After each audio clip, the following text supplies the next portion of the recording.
Hi, it's Miss Kyoto, ready for our shared reading. Today we continue with Charlotte's Web by E.B. White. Here is a copy of your slideshow Stop and Jot tasks. Let's look at the one for today. It is Wednesday, November 4th. After you read along with the video of Charlotte's Web, chapters 4 and 5, do the skills on the trifold for chapters 4 and 5.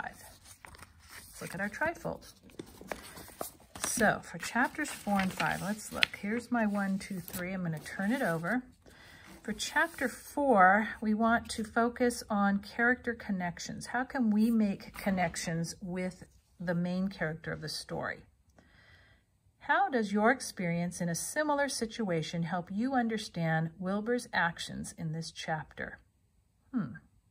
We're going to pay attention to what Wilbur does and think about a time that we have ever been faced with maybe a similar problem or a similar situation, and what did we do? And how does that help us understand what's going on with Wilbur? Chapter 5 asks us to create a sketch of Charlotte. Oh, we're going to meet the Charlotte from Charlotte's Web. So you're going to create a sketch of Charlotte. Write a paragraph to describe her personality and physical appearance. So we'll be making a sketch according to what we learned from the chapter. And then we have some space to write a short paragraph describing her personality. What kind of character traits does she have? And also her physical appearance. What does she look like? All right, so we're going to have that ready to go. And right now we'll open our book to chapter 4. It is on page 25 of our book, and it's called Loneliness. The next day was rainy and dark. Rain fell on the roof of the barn and dripped steadily from the eaves. Rain fell in the barnyard and ran in crooked courses down into the lane where thistles and pigweed grew. Rain spattered against Mrs. Zuckerman's kitchen windows and came gushing out of the downspouts. Rain fell on the backs of the sheep as they grazed in the meadow. When the sheep tired of standing in the rain, they walked slowly up the lane and into the fold. Rain upset Wilbur's plans. Wilbur had planned to go out this day and dig a new hole in his yard. He had other plans too. His plans for the day went something like this. Breakfast at 6:30. Skim milk, crust, middlings, bits of donuts, wheat cakes with drops of maple syrup sticking to them, potato skins, leftover custard pudding with raisins, and bits of shredded wheat. Breakfast would be finished at 7. From 7 to 8, Wilbur planned to have a talk with Templeton, the rat that lived under his trough. Talking with Templeton was not the most interesting occupation in the world, but it was better than nothing. From 8 to 9, Wilbur planned to take a nap outdoors in the sun. From 9 to 11, he planned to dig a hole or trench and possibly find something good to eat buried in the dirt. From 11 to 12, he planned to stand still and watch flies on the boards, watch bees in the clover, and watch swallows in the air. 12 o'clock, lunchtime. Middlings, warm water, apple parings, meat gravy, carrot scrapings, meat scraps, stale hominy, and the wrapper off a package of cheese. Lunch would be over at 1. From 1 to 2, Wilbur planned to sleep. From 2 to 3, he planned to scratch itchy places by rubbing against the fence. From 3 to 4, he planned to stand perfectly still and think of what it was like to be alive and to wait for Fern. At 4 would come supper, skim milk, provender, leftover sandwich from Lurvy's lunchbox, prune skins, a morsel of this, a bit of that, fried potatoes, marmalade drippings, a little more of this, a little more of that, a piece of baked apple, a scrap of upside-down cake. Wilbur had gone to sleep thinking about these plans. He awoke at 6 and saw the rain, and it seemed as though he couldn't bear it. "I get everything all beautifully planned out, and it has to go and rain," he said. For a while, he stood gloomily indoors. Then he walked to the door and looked out. Drops of rain struck his face. His yard was cold and wet. His trough had an inch of rainwater in it. Templeton was nowhere to be seen. "Are you out there, Templeton?" called Wilbur. There was no answer. Suddenly, Wilbur felt lonely and friendless. "One day just like another," he groaned. "I'm very young. I have no real friends here in the barn. It's going to rain all morning and all afternoon, and Fern won't come in such bad weather. Oh, honestly!" And Wilbur was crying again for the second time in 2 days. At 6:30, Wilbur heard the banging of a pail. Lurvy was standing outside in the rain, stirring up breakfast. "Mom Pig," said Lurvy. Wilbur did not budge. Lurvy dumped the slop, scraped the pail, and walked away. He noticed that something was wrong with the pig. Wilbur didn't want food. He wanted love. He wanted a friend, someone who would play with him. He mentioned this to the goose, who was sitting quietly in a corner of the sheepfold. "Will you come over and play with me?" he asked. "Sorry, sorry, sorry. Sorry, Sonny, sorry," said the goose. "I'm sitting on my eggs, 8 of them. Got to keep them toasty, oasty, oasty warm. I have to stay right here. I'm no flibberty-ibberty-gibbet. I do not play when there are eggs to hatch. I'm expecting goslings." "Well, I didn't think you were expecting woodpeckers," said Wilbur bitterly. Wilbur next tried one of the lambs. "Will you please play with me?" he asked. "Certainly not," said the lamb. "In the first place, I cannot get into your pen, as I am not old enough to jump over the fence. In the second place, I am not interested in pigs. Pigs mean less than nothing to me." "What do you mean, less than nothing?" replied Wilbur. "I don't think there is any such thing as less than nothing. Nothing is absolutely the limit of nothingness. It's the lowest you can go. It's the end of the line. How can something be less than nothing? If there were something that was less than nothing, then nothing would not be nothing. It would be something, even though it's just a very little bit of something. But if nothing is nothing, then nothing has nothing that is less than it is." "Oh, be quiet," said the lamb. "Go play by yourself. I don't play with pigs." Sadly, Wilbur lay down and listened to the rain. Soon he saw the rat climbing down a slanting board that he used as a stairway. "Will you play with me, Templeton?" asked Wilbur. "Play?" said Templeton, twirling his whiskers. "Play? I hardly know the meaning of the word." "Well," said Wilbur, "it means to have fun, to frolic, to run and skip and make merry." "I never do those things if I can avoid them," replied the rat sourly. "I prefer to spend my time eating, gnawing, spying, and hiding. I'm a glutton, but not a merrymaker. Right now I am on my way to your trough to eat your breakfast, since you haven't got sense enough to eat it yourself." And Templeton the rat crept stealthily along the wall and disappeared into a private tunnel that he had dug between the door and the trough in Wilbur's yard. Templeton was a crafty rat, and he had things pretty much his own way. The tunnel was an example of his skill and cunning. The tunnel enabled him to get from the barn to his hiding place under the pig trough without coming out into the open. He had tunnels and runways all over Mr. Zuckerman's farm and could get from one place to another without being seen.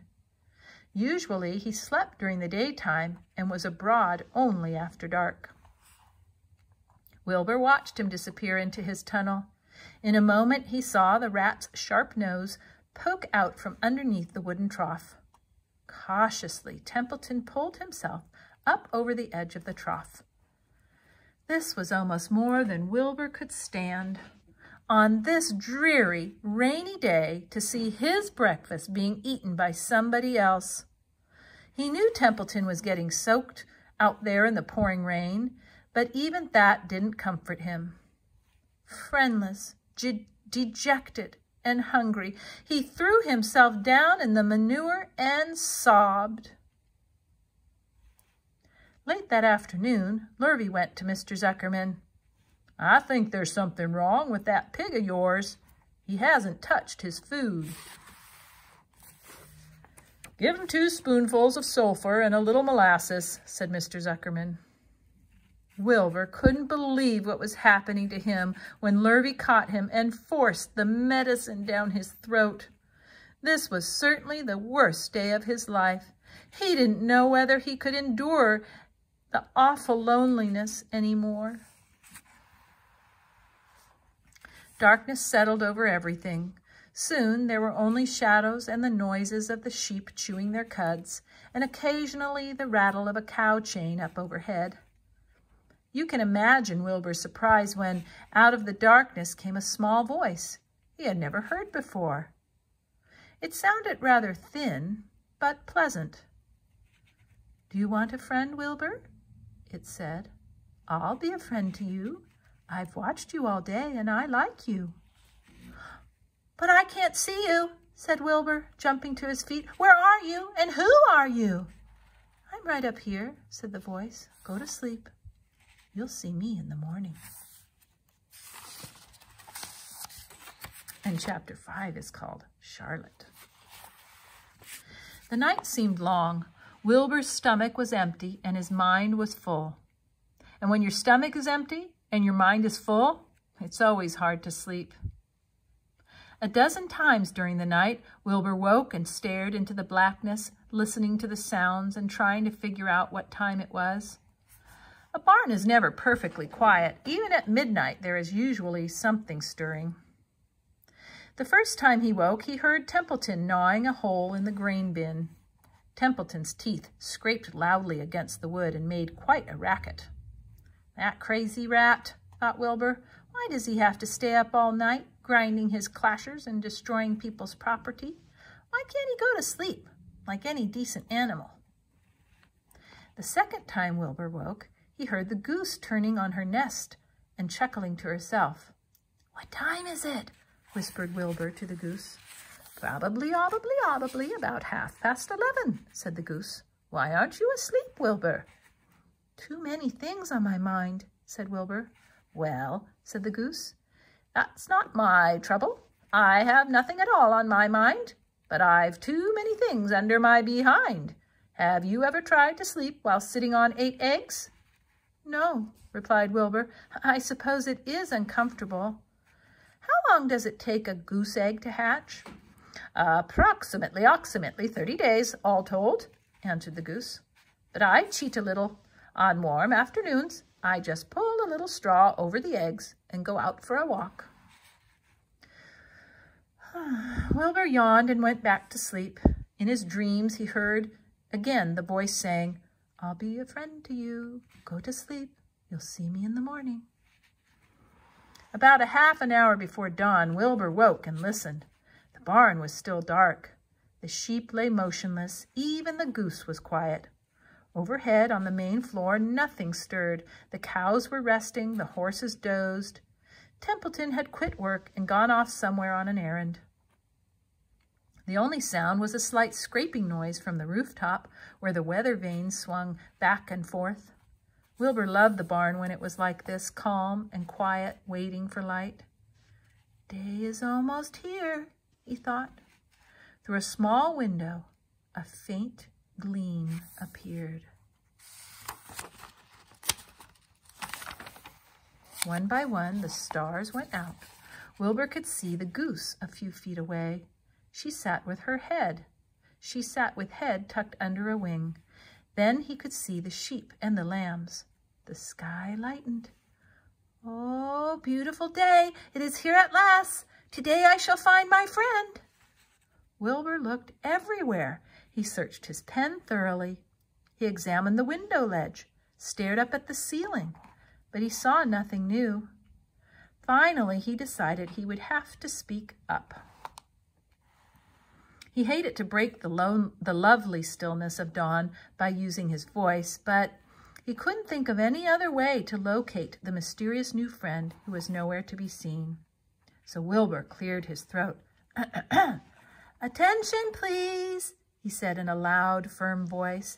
"Will the party who addressed me at bedtime last night kindly make himself or herself known by giving an appropriate sign or signal?"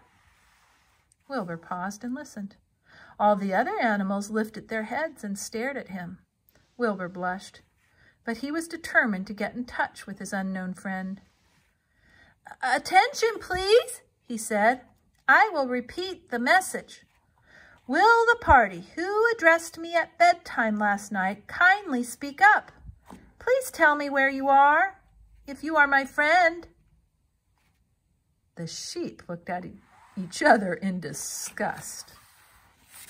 "Stop your nonsense, Wilbur," said the oldest sheep. "If you have a new friend here, you are probably disturbing his rest. And the quickest way to spoil a friendship is to wake somebody up in the morning before he is ready. How can you be sure your friend is an early riser?"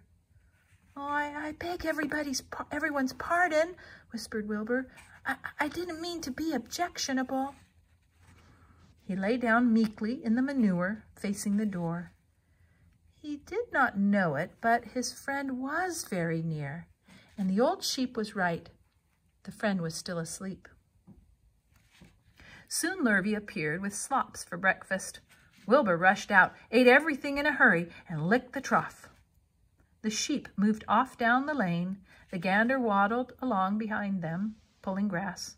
And then, just as Wilbur was settling down for his morning nap, he heard again the thin voice that had addressed him the night before. "Salutations," said the voice. Wilbur jumped to his feet. "What?" he cried. "Salutations," repeated the voice. "What are they, and where are you?" screamed Wilbur. "Please, please tell me where you are, and what are salutations?" "Salutations are greetings," said the voice. "When I say salutations, it's just my fancy way of saying hello or good morning. Actually, it's a silly expression, and I am surprised that I used it at all. As for my whereabouts, that's easy. Look up here in the corner of the doorway. Here I am. Look, I'm waving." At last, Wilbur saw the creature that had spoken to him in such a kindly way. Stretched across the upper part of the doorway was a big spider web. And hanging from the top of the web, head down, was a large gray spider. She was about the size of a gumdrop. She had 8 legs, and she was waving one of them at Wilbur in friendly greeting. "See me now?" she asked. "Oh, yes, indeed," said Wilbur. "Yes, indeed. How are you? Good morning. Salutations. Very pleased to meet you. What's your name, please? May I have your name?" "My name," said the spider, "is Charlotte." "Charlotte what?" asked Wilbur eagerly. "Charlotte A. Cavatica, but just call me Charlotte." "Oh, I think you're beautiful," said Wilbur. "Well, I am pretty," replied Charlotte. "There's no denying that. Almost all spiders are rather nice looking. I'm not as flashy as some, but I'll do. I wish I could see you, Wilbur, as clearly as you can see me." "Why can't you?" asked the pig. "I'm right here." "Yes, but I'm nearsighted," replied Charlotte. "I've always been dreadfully nearsighted. It's good in some ways, not so good in others. Watch me wrap up this fly." A fly that had been crawling along Wilbur's trough had flown up and blundered into the lower part of Charlotte's web and was tangled in the sticky threads. The fly was beating its wings furiously, trying to break loose and free itself. "First," said Charlotte, "I dive at him." She plunged headfirst toward the fly. As she dropped, a tiny silken thread unwound from her rear end. "Next, I wrap him up." She grabbed the fly, threw a few jets of silk around it, and rolled it over and over, wrapping it so it couldn't move. Wilbur watched in horror. He could hardly believe what he was seeing, and although he detested flies, he was sorry for this one. "There," said Charlotte. "Now, I knock him out so he'll be more comfortable." She bit the fly. "He can't feel a thing now," she remarked. "He'll make a perfect breakfast for me." You mean you eat flies? Gasped Wilbur. Certainly. Flies, bugs, grasshoppers, choice beetles, moths, butterflies, tasty cockroaches, gnats, midges, daddy-long-legs, centipedes, mosquitoes, crickets, anything that is careless enough to get caught in my web. I have to live, don't I? Why, yes, of course, said Wilbur. Do they taste good? Delicious. Of course, I don't really eat them.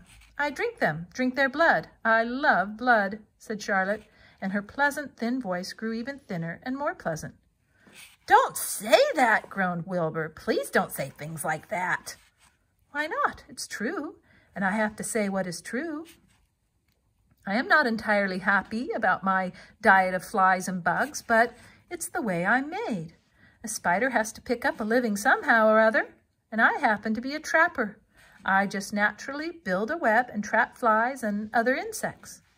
My mother was a trapper before me. Her mother was a trapper before her. All our family have been trappers. Way back for thousands and thousands of years, we spiders have been laying for flies and bugs. It's a miserable inheritance, said Wilbur gloomily. He was sad because his new friend was so bloodthirsty. Yes, it is, agreed Charlotte, but I can't help it. I don't know how the first spider in the early days of the world happened to think up this fancy idea of spinning a web, but she did, and it was clever of her too. And since then, all of us spiders have had to work the same trick. It's not a bad pitch on the whole. It's cruel, replied Wilbur, who did not intend to be argued out of his position. Well, you can talk, said Charlotte. You have your meals brought to you in a pail. Nobody feeds me. I have to get my own living. I live by my wits. I have to be sharp and clever lest I go hungry. I have to think things out, catch what I can, take what comes. And it just so happens, my friend, that what comes is flies and insects and bugs. And furthermore, said Charlotte, shaking one of her legs, do you realize that if I didn't catch bugs and eat them, bugs would increase and multiply and get so numerous that they'd destroy the earth, wipe out everything? Really? Said Wilbur. Well, I wouldn't want that to happen. Perhaps your web is a good thing after all. The goose had been listening to this conversation and chuckling to herself. There are a lot of things Wilbur doesn't know about life, she thought. He's really a very innocent little pig. He doesn't even know what's going to happen to him around Christmas time. He has no idea that Zuckerman and Lurvy are plotting to kill him. And the goose raised herself a bit and poked her eggs a little further under her so that they would receive the full heat from her warm body and soft feathers. Charlotte stood quietly over the fly, preparing to eat it. Wilbur lay down and closed his eyes. He was tired from his wakeful night and from the excitement of meeting someone for the first time. A breeze brought him the smell of clover, the sweet-smelling world beyond his fence. Well, he thought, I've got a new friend, all right. But what a gamble friendship is. Charlotte is fierce, brutal, scheming, bloodthirsty, everything I don't like. How can I learn to like her, even though she is pretty and, of course, clever? Wilbur was merely suffering the doubts and fears that often go with finding a new friend. In good time, he was to discover that he was mistaken about Charlotte. Underneath her rather bold and cruel exterior, she had a kind heart, and she was to prove loyal and true to the very end. And that's the end of chapter 5. So let's go to the trifold activities. This is the one where you put yourself in Wilbur's shoes, or you think of how Wilbur was feeling so lonely in chapter 4. Talk about a time where you were lonely, or when you were waiting to have a friend, or when you really wanted to do something, but your plans were ruined because of rain or some other reason. And then for chapter 5, create a sketch of Charlotte, and then write a paragraph that describes her, both her character traits and her physical appearance. I remember there being a sentence in here that described her about being the size of a gumdrop. That would be a good place to look. let's see. I think it was right around here. Look back in the book. Maybe you can find it. Maybe you've already found it. Here it is, the top of page 37. It talks to her about being a large gray spider, the size of a gumdrop. She had 8 legs, and she was waving one of them at Wilbur. Could you use that description to help you draw a picture of her? All right, that's all for now. Bye.